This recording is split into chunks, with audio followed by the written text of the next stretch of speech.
Look in the mirror. Look closer. Past the tired eyes. Past the mask you wear for the world. What do you see? Do you see a captain, a master of your fate, standing at the helm of a great ship, charting a course through any storm? Or do you see a passenger, tossed about by the waves, blaming the wind, cursing the sea, a victim of a journey you never chose? This is the most important question you will ever answer, because in the space between those two identities, the architect and the victim, lies the entirety of your life. Every single day, we are told a story whispered by a world that thrives on our compliance, a story hammered into us by headlines that feast on our fear.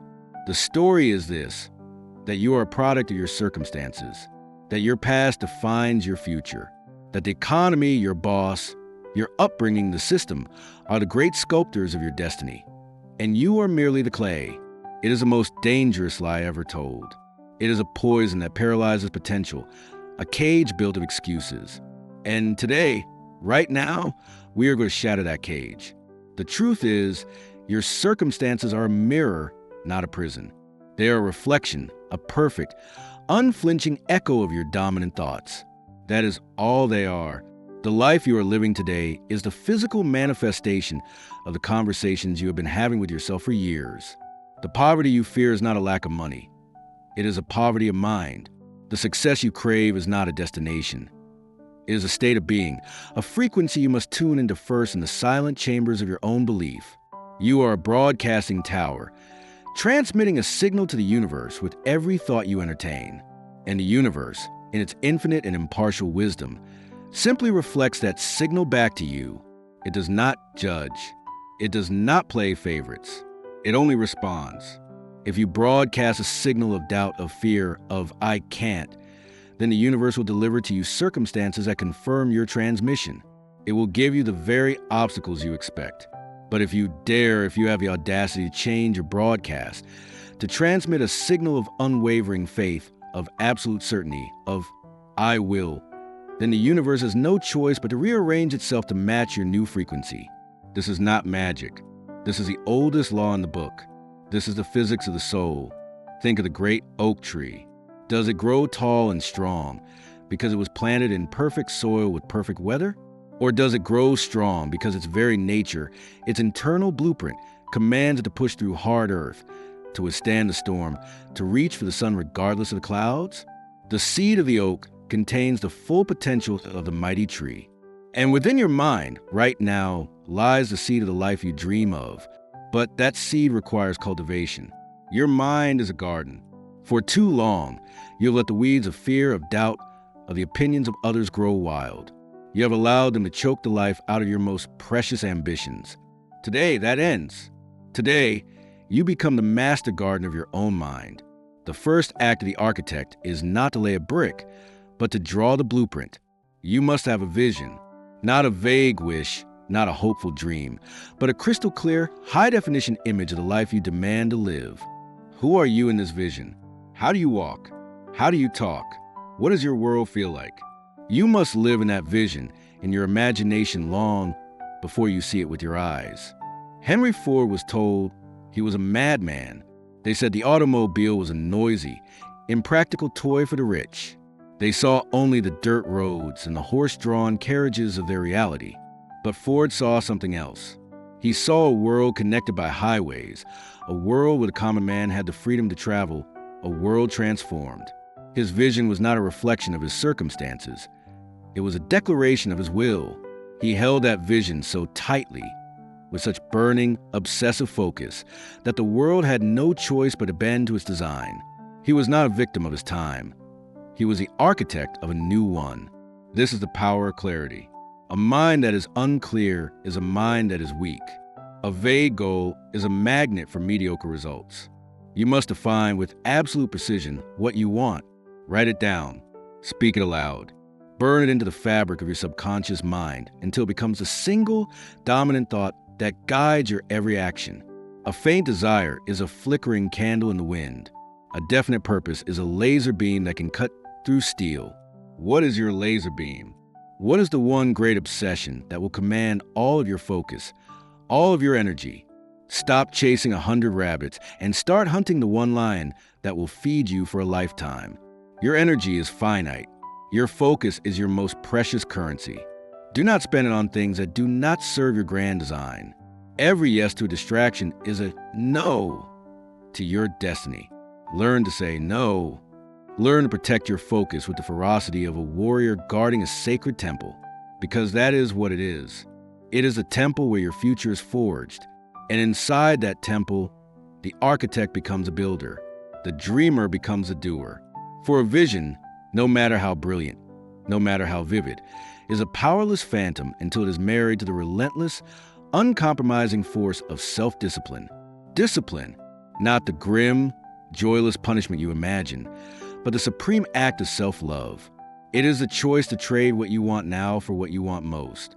It is the bridge between your goal and its accomplishment. It is the engine that drives you forward when the fleeting emotion of motivation has abandoned you, as it always will. Motivation is the spark. Discipline is the inferno. Motivation is the fair weather friend. Discipline is the sworn brother who walks with you through the storm. Stop waiting to feel like it. The architect does not consult his feelings before laying the next brick. The warrior does not check his mood before sharpening his sword. The work must be done every day, especially on the days you don't want to. Especially then. Those are the days that define you. The cold, rainy mornings when the warmth of your bed is a siren's call. The late nights when fatigue whispers seductive lies of tomorrow. The moments when every fiber of your being screams for comfort and ease. Those are the moments of your making. It is in the crucible of that resistance that character is forged. Thomas Edison did not invent the light bulb in a flash of inspiration. He found 10,000 ways that it would not work. 10,000. Imagine the doubt. Imagine the ridicule from a world lit only by gaslight. Imagine the whispers of failure echoing in a silent laboratory. But Edison was not engaged in failure. He was engaged in a process of elimination. He was not a victim of his failed experiments. He was the architect of his eventual success. He understood that every no was not a rejection, but a redirection. Every dead end was not a wall, but a signpost pointing him toward the one path that would work. This is the mindset of the builder. Failure is not the opposite of success. It is a part of it. It is the tuition you pay for wisdom. It is the fire that tempers the steel of your resolve. You will be tested. The moment you commit to a grand vision, the universe will conspire to test your commitment. Obstacles will rise from the ground like mountains. Your deepest fears will materialize and stare you in the face. Your blueprint will be battered by the storms of reality. And in that moment, the victim collapses. The victim says, "It wasn't meant to be." The victim points a finger at the storm and surrenders. But the architect smiles. The architect says, "I was expecting you." The architect understands that the obstacle is not in the way. The obstacle is the way. Every challenge you overcome is a level you ascend. Every fear you conquer is a new power you absorb. The winds that threaten to topple the sapling are the very forces that compel its roots to grow deeper, to anchor it more firmly in the earth. Do not pray for a life without storms. Pray to build a ship that no storm can sink. Pray to become the kind of person who is strengthened by the wind, who learns to harness its power, who is forged, not broken, by the fires of adversity. This is resilience. It is the quiet, unbreakable core of the human spirit. It is the understanding that you are not made of glass, but of steel. And you must seek out the blows of the hammer. You must welcome the heat of the forge to discover the true strength of the blade you carry. Stop avoiding what is hard. The path of ease is a path of decay. The things that challenge you are the things that change you. And so you act. You lay the first brick. You endure the first storm. You learn from the first failure. You get up again and again and again with your vision burned behind your eyes and the fire of discipline in your heart. You begin to build momentum. The great, heavy flywheel of your life begins to turn. At first, it takes all your effort just to move it an inch. It is a grueling, thankless, invisible labor. No one is applauding. No one sees the strain. This is a work in the dark. The lonely hours where championships are won and destinies are decided. And as that great flywheel turns, a strange and wonderful thing begins to happen. The resistance lessens. The invisible labor of the dark hours begins to store energy. What once required all your might to move an inch now glides forward with a quiet, powerful hum. This is the law of momentum. And it is here, in the midst of this hard-won motion, that the architect must master a new and perhaps the most powerful tool of all, gratitude. Do not mistake this for a soft sentiment. Gratitude in the hands of a builder is not a passive emotion. It is a strategic weapon. The victim scans a horizon for what is missing, for what is wrong, for evidence to confirm their story of lack. But the architect, the true creator, scans a horizon for what is already built, for the progress made, for the lessons learned from the rubble of yesterday's failures. Gratitude is a practice of acknowledging the harvest, no matter how small. It is the fuel that prevents the engine of discipline from running on the corrosive fumes of burnout. To be grateful for the brick you laid today, for the inch the flywheel turned, is to give yourself the strength to lay another tomorrow. It is the ultimate antidote to the poison of comparison and the despair of the long journey. It is a conscious decision to see your life not as a battlefield of endless struggle, but as a canvas of infinite opportunity, where every stroke, even the imperfect ones, adds to the beauty of the final masterpiece. This perspective is your shield, because as your momentum builds, the world will notice, and the world will test you in new ways.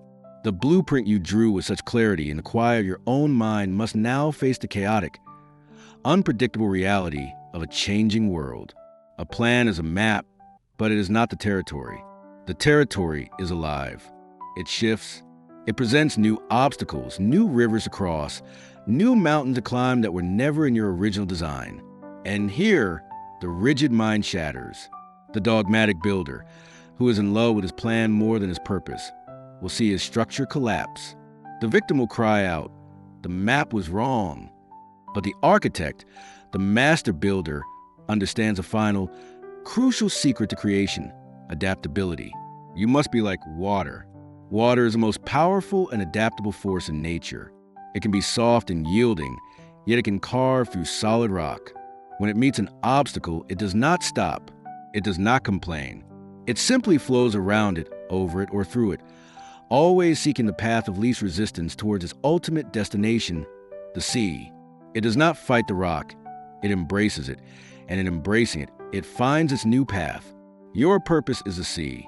Your plan is just one of many possible rivers. Do not become so attached to the river that you forget the sea. The world will demand that you change course.